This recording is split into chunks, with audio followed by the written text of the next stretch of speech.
kaibigan, kalyabi, mayroon ka bang problema?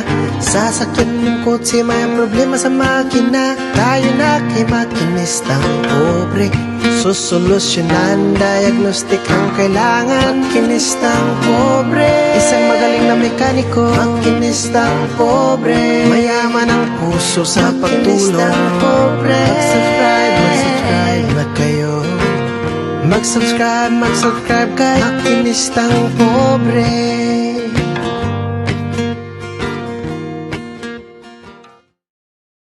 Alright, sa magandang araw po sa ating lahat, lalong-lalo na po sa ating mga subscriber dyan, sa ating mga OFW, sa mga panig ng mundo, magandang araw po sa ating lahat. So ngayon mga kalyabe, panibago na naman to, panibagong kaalaman, dagdag kaalaman sa inyo, about naman sa ating cylinder head ng sasakyan. So, paano nga ba natin malaman na bingkong or may problema yung ating cylinder head? Ayan, so para malaman po natin, kapag sobrang bingkong ng ating head ay makikita po natin yon sa dito mismo sa ating cylinder head kapag binaklas natin. So para alamin natin, tara and let's go. Alright mga kalyabe, so ito, ayan, kung napapansin nyo, yan sumingaw dito, ito, so ito, ayan, at ito, dalawa rin. So ayan, sumisingaw siya dito. So ibig sabihin bingkong talaga yung ating cylinder head. So ito mga kalyabe ay binili natin na surplus. So sabi kasi, dahil nga sa nagtiwala tayo, ang sabi sa atin ay goods na goods daw, galing daw sa umaandar na makina to. Pero nung sinalpak natin dito sa ating sasakyan ay mayroon siyang problema. Pero no problem, minor issues lang po yan mga kalyabe. Kasi hindi natin talaga maiwasan yan, lalong-lalo na surplus nga talagang binibili natin. Kaya yan, hindi natin maiiwasan to. Ayan, so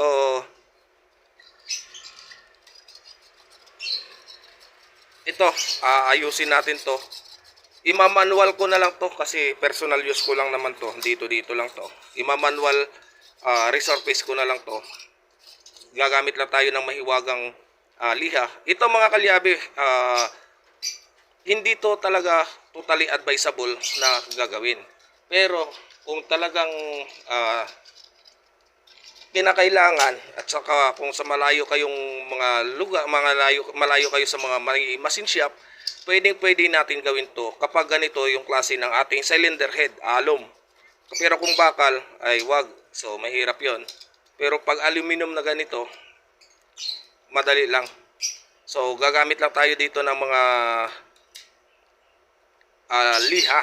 Gagamit lang tayo ng liha.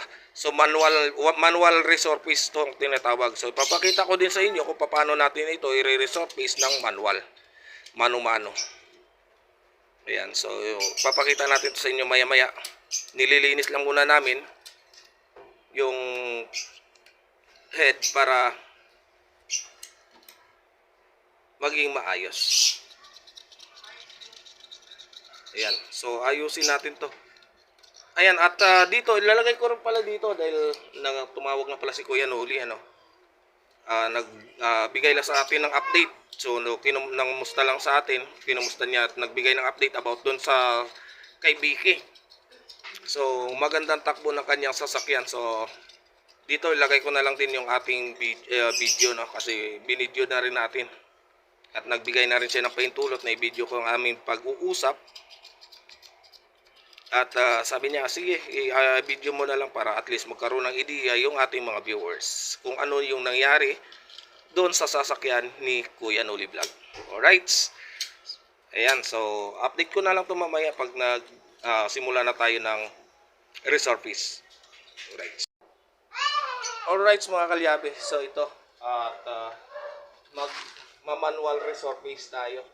So by grit ang gagamitin natin.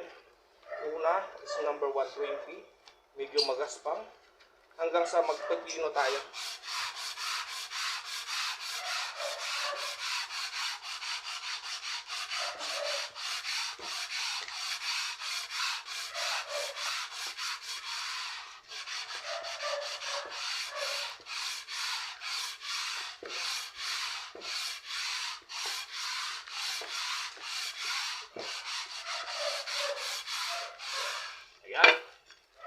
pagkatapos natin ng gumamit ng 120, sunod natin is 400. Hanggang sa mapapupino natin.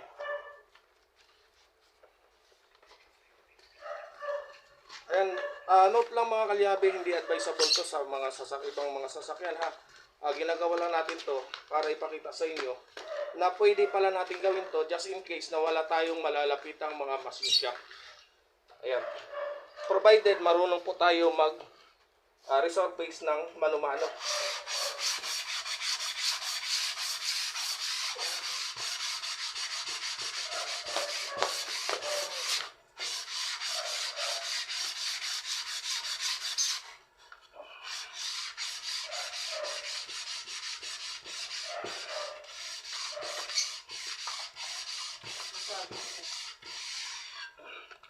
Ayan.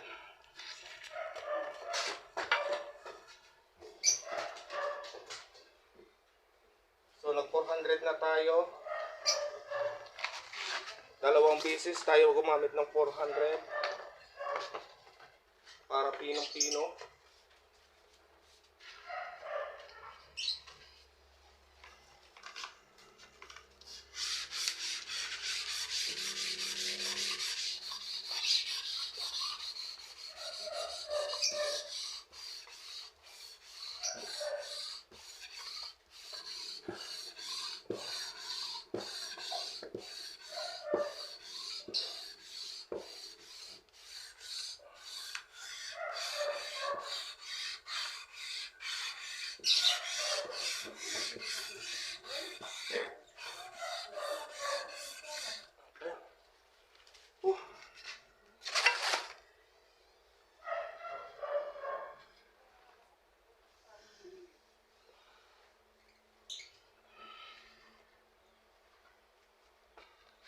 Ayan, so kung napansin niyo halos pantay na siya.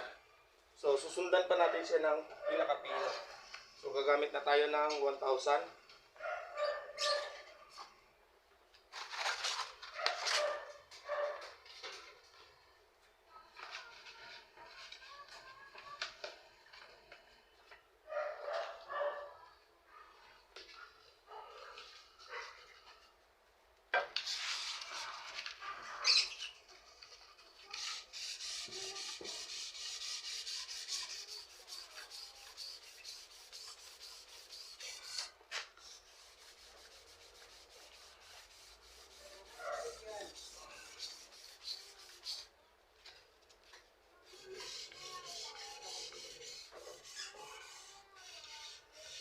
Okay.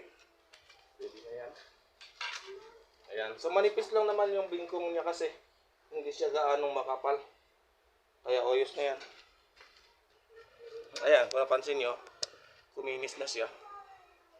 Ayan. Right. Ayan mga kalyabe, at kausap natin ngayon si Kuya Noli. So kinakumusta natin yung takbo ni Vicky.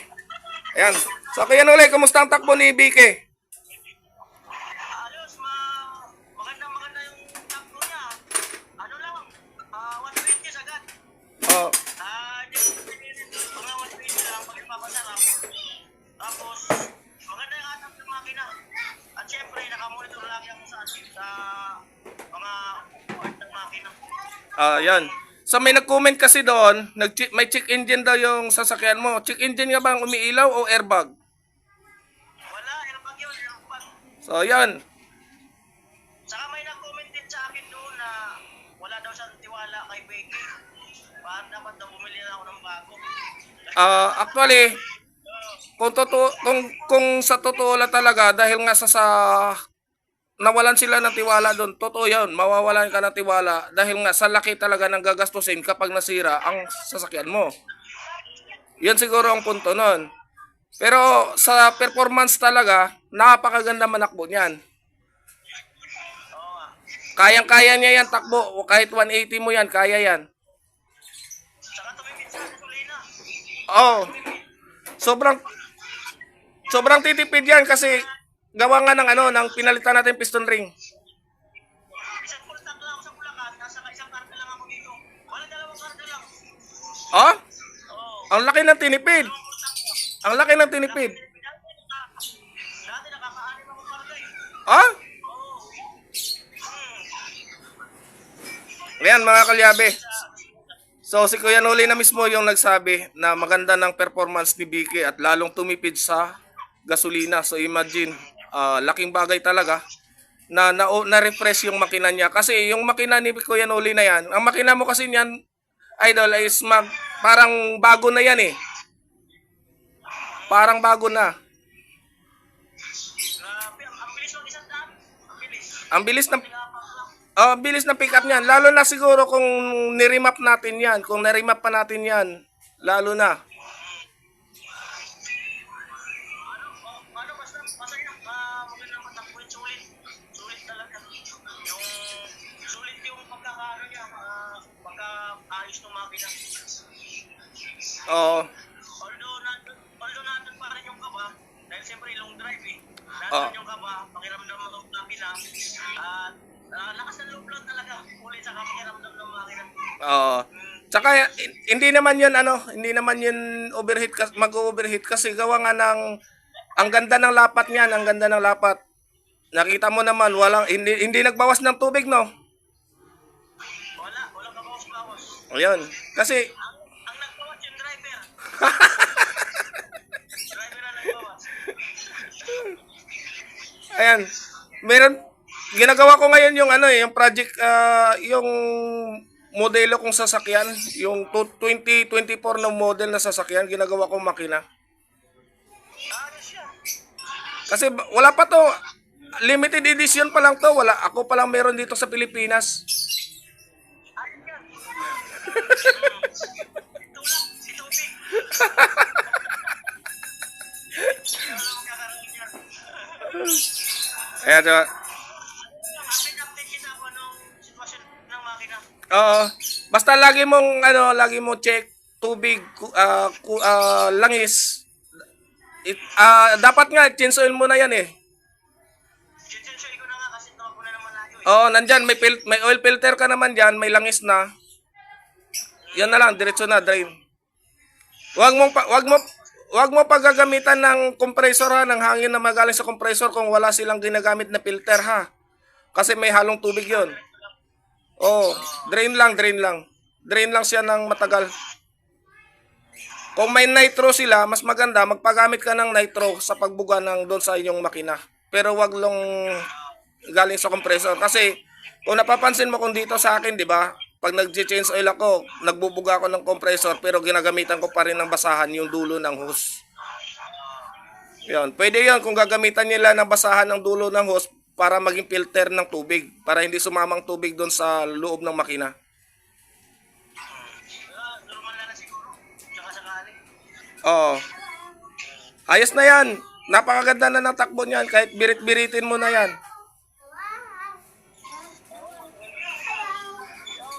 Ganda nga nung sinayin talaga. Sulit. Yung lubak, walang lubak eh. Oo, sulit talaga 'yan. Ang ganda na niyan kasi gawa nga ng pati pang ilalim mo wala nang ingay. Wala na rin ingay, siyempre. Kaya, smooth na smooth. Yung maingay na lang dyan yung driver eh. Ako yung driver.